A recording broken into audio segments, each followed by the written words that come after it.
नमस्कार, मैं हूं प्रेम शंकर सिंह और आप देख रहे हैं सहरसा नाव।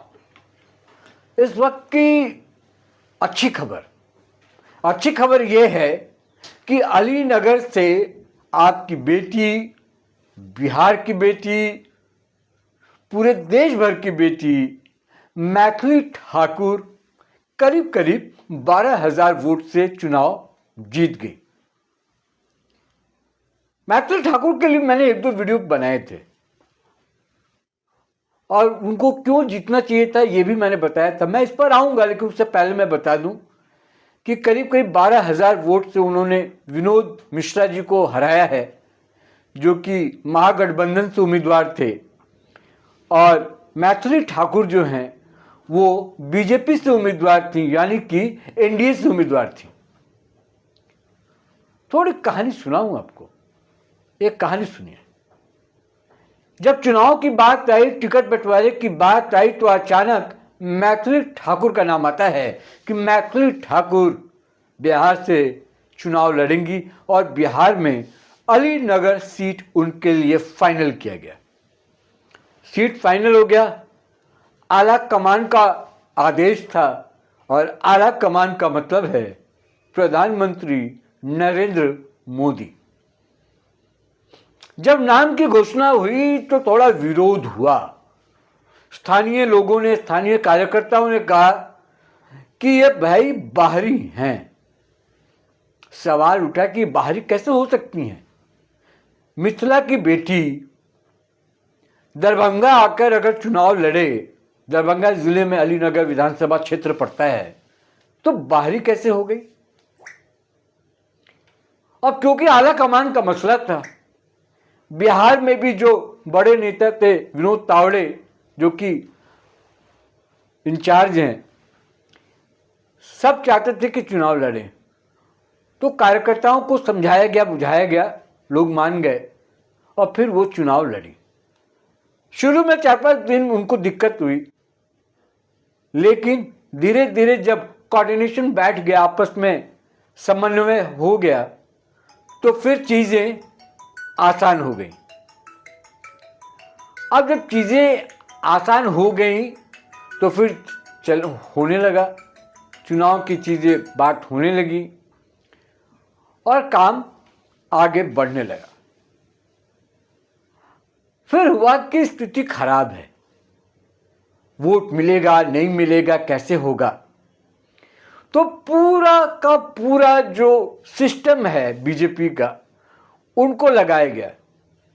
याद है ना, अमित शाह वहां आकर पक्ष में सभा करते हैं, नीतीश कुमार रोड शो करते हैं, और तमाम यूपी के भी नेताओं को बुलाया गया, बड़े बड़े नेताओं को, बिहार के नेताओं को लगाया गया और कहा गया कि ये सीट तो निकलनी ही चाहिए और किसी भी तरीके से मैथिली ठाकुर को जिताना ही है।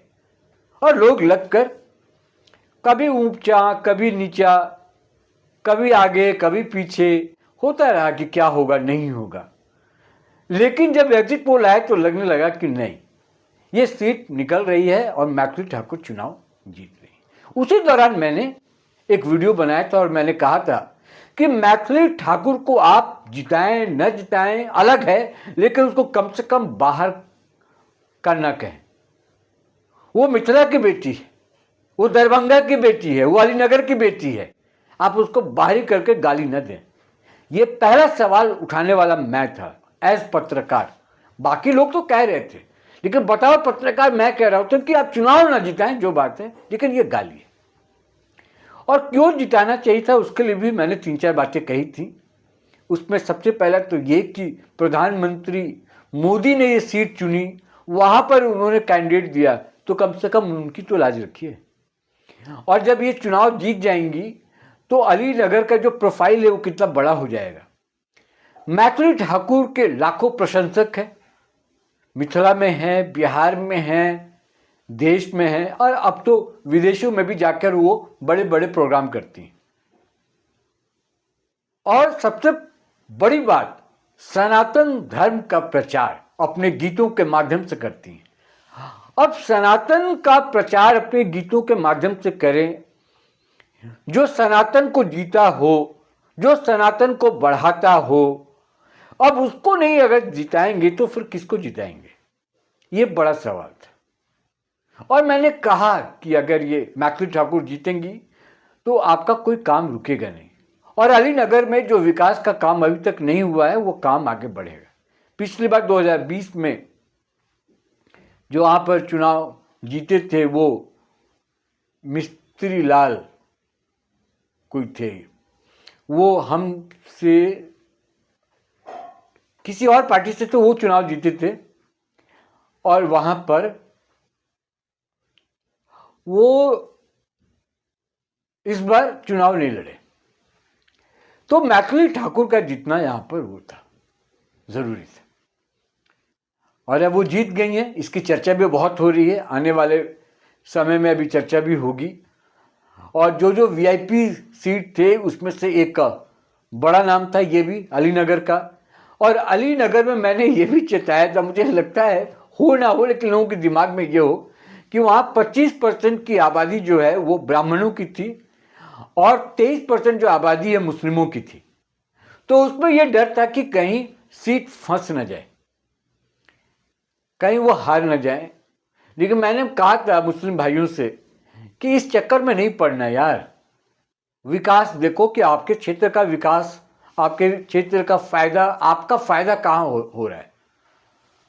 क्योंकि वहां पर बहुत बुरी स्थिति थी, सड़क अच्छे नहीं थे, और कई वादे किए हैं ज्योति सिंह ने वो। तो मुझे लगता है कि मुस्लिम भी कन्विंस हुए,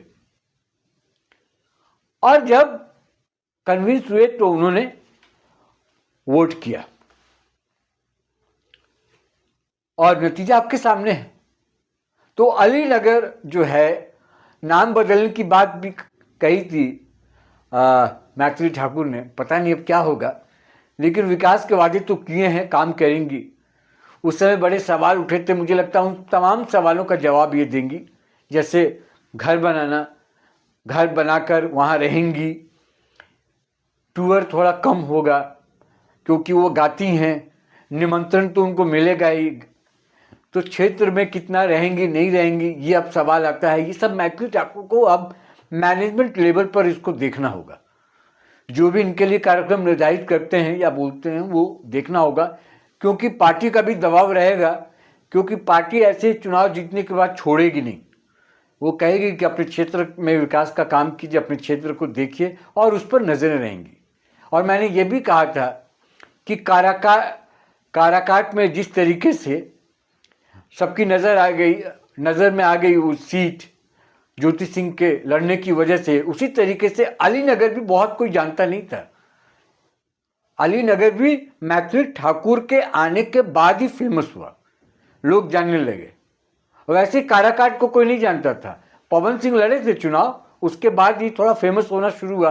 और इस बार के जो हाई प्रोफाइल सीट पे था वो काराकाट भी हो गया ज्योति सिंह की वजह से। हालांकि दुखद खबर है वहां से यह कि ज्योति सिंह चुनाव हार गई। मैं ज्योति सिंह और इधर मैथिली ठाकुर दोनों को चाहता था कि वो चुनाव जीते। खैर,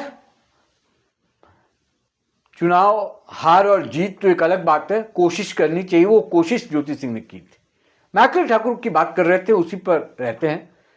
तो मैथिली ठाकुर को मैंने ये कहा था कि उनके जीतने से अलीनगर का नाम हो जाएगा।